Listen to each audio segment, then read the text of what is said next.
Hey guys, আসসালামু আলাইকুম। কেমন আছেন আপনারা সবাই? আশা করি ভালো আছেন। আমি আপনাদের সকলের দয়ায় ভালো আছি। চলে আসলাম একটা নতুন ভিডিও নিয়ে। আজকের ভিডিওটা হচ্ছে আমার হাজব্যান্ড হঠাৎ করে অফিস থেকে ফোন দিয়েছে, তার কিছু রুটি বানিয়ে দিতে হবে।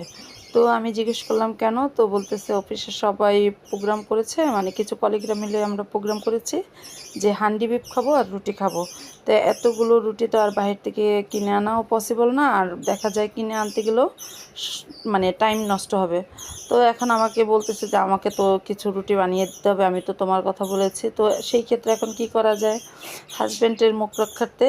তো বললাম যে না, আচ্ছা ঠিক আছে, তো কয়টা রুটি লাগবে?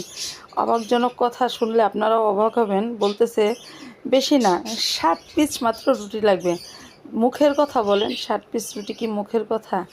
তো যাই হোক, হাজব্যান্ড যেহেতু বলেই ফেলেছে অফিস কলিগদের সাথে, তো কিছুই করার নেই। সেই ক্ষেত্রে আমিও আর কি বলবো, তো রুটি বানিয়ে ফেললাম। তো এখানে 60 পিসের জায়গায় 2 কেজি একটা রুটির প্যাকেটে, মানে সম্পূর্ণ আটাটাই আমার লেগেছে। এখানে টোটাল 60 পিসের জায়গায় 93 পিস রুটি হয়েছে। ভাবা যায় এই 93 পিস রুটি ভাজা বেলা সম্পূর্ণ এক হাতে। তো যাই হোক, এই তো রুটি ভাজা বেলা আমার ওকে। এখানে বক্স, এই যে উপরের বক্সটা, এটা হচ্ছে হালকা দাগ লাগানো, আর এই দুই বক্স হচ্ছে আমার একদম ফুলফিল, মানে পারফেক্টভাবে বানানো।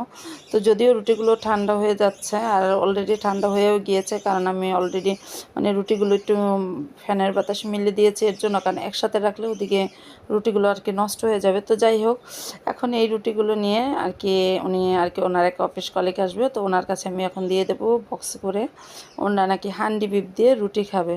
তো যাই হোক, আমি নিজেও অবাক যে আমি এতগুলো রুটি আমি কিভাবে যে বানালাম। তো যদিও আমি রুটি বানাতে পারি, তাই বলে বলেন এক বসাতে কেউ 93 পিস রুটি বানাতে পারে? আপনারা মানে বিশ্বাস যাবেন কি না জানে না, আমি কিন্তু এক বসাতেই একাই এই রুটিগুলো বানিয়েছি এবং কি ভেজেছি। তো যাই হোক, এখানে এই ভিডিওটা অবশ্য আমার হাজব্যান্ড করে নিয়ে আসে। সবাই হয়তো বলতে পারেন যে না, আপনি আবার এই হান্ডি বিপের মানে ভিডিওটা কোথা থেকে নিয়ে আসলেন, মানে কোথা থেকে পেলেন আর কি। তো যাই হোক, আমার হাজব্যান্ড আবার অফিসে বসে এই ভিডিওটা করে। এই যে এখানে হান্ডি বিপটা মানে কে কীরকমভাবে জানি না, আমার তার টেস্টটা একটুও ভালো লাগে না এবং কি খেতেও ভালো লাগে না। এর চেয়ে ভালো লাগে ঘরোয়াভাবে যে আমরা গোশ পাক করি সেটাই। মানে ওই যে অনেকে বলে না চুই ঝাল কিংবা হান্ডি বিপ কিংবা মানে কি বলবো, ঝাল ঝাল রেজালা, যত যাই বলেন, আমরা ঘরোয়াভাবে যে মানে মশলা দিয়ে যে একটা রান্না করি, সেটার স্বাদ আর যদিও এক একটা স্বাদ এক এক রকম, কিন্তু আমার কাছে এই এই হান্ডি বিপের টেস্টটা আর কি মানে সেরকম একটা ভালো লাগেনি। তো যাই হোক, আমার ভালো লাগার নিয়ে তো আর কিছু না, সবার সব কিছু ভালো লাগবে তাও না। তো যাই হোক, এখানে আরও একটা কথার বিষয় হচ্ছে, আমাকে দু একজন কমেন্ট করেছেন আপু ভাইয়ারা যে ভিডিও বানাতে এসে কথা বলা শিখেন। দেখেন, অ্যাট ফার্স্ট কেউ ভিডিও বানাতে এসেই কিন্তু কথা বলতে পারে না, কিংবা ভিডিওটাও হয়তো সঠিকভাবে বানাতে পারে না। আস্তে আস্তেই সব কিছু শিখতে হয়, তাই না?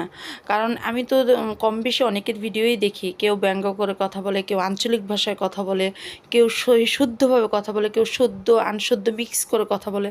তো সেই ক্ষেত্রে হয়তো আমিও তাদের মতো একজন, হয়তো আমি ঠিকভাবে কথা গুছিয়ে গেছে বলতে পারি না, এটা তো আমি অবশ্যই আপনাদের শিকার যাই এবং কি বলি।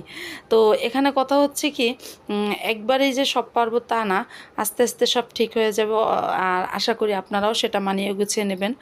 আর একটা কথা হচ্ছে যে কথা বলার উদ্দেশ্য, ওই যে বললাম যে আমি নিজেও দুই একশম ধাপকি খাই, কারণ আপনাদের আমি আগেও বলেছি আমার বাসায় 3টা বাচ্চা, অলরেডি পাখির খাঁচা, আমার বাসার রুম, মানে কি বলবো, কথা বলার প্লেসটাও সেরকম নাই যে আমি আপনাদের সাথে পরিপূর্ণভাবে সুন্দরভাবে কথাটা নীরবতাভাবে বললাম। আমি আর একটা ভিডিও মানে কথা বলতে আমার কতবার যে এই ভিডিওটা মানে ঠিক করতে হয়।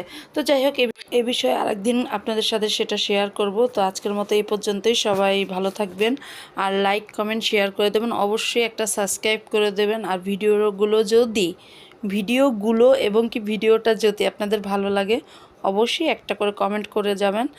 আর আমার জন্য সবাই দোয়া করবেন, আল্লাহ তাআলা মহান, আপনাদের সবাইও ভালো রাখুক। তো আজকের মতো এই পর্যন্তই, আল্লাহ হাফেজ।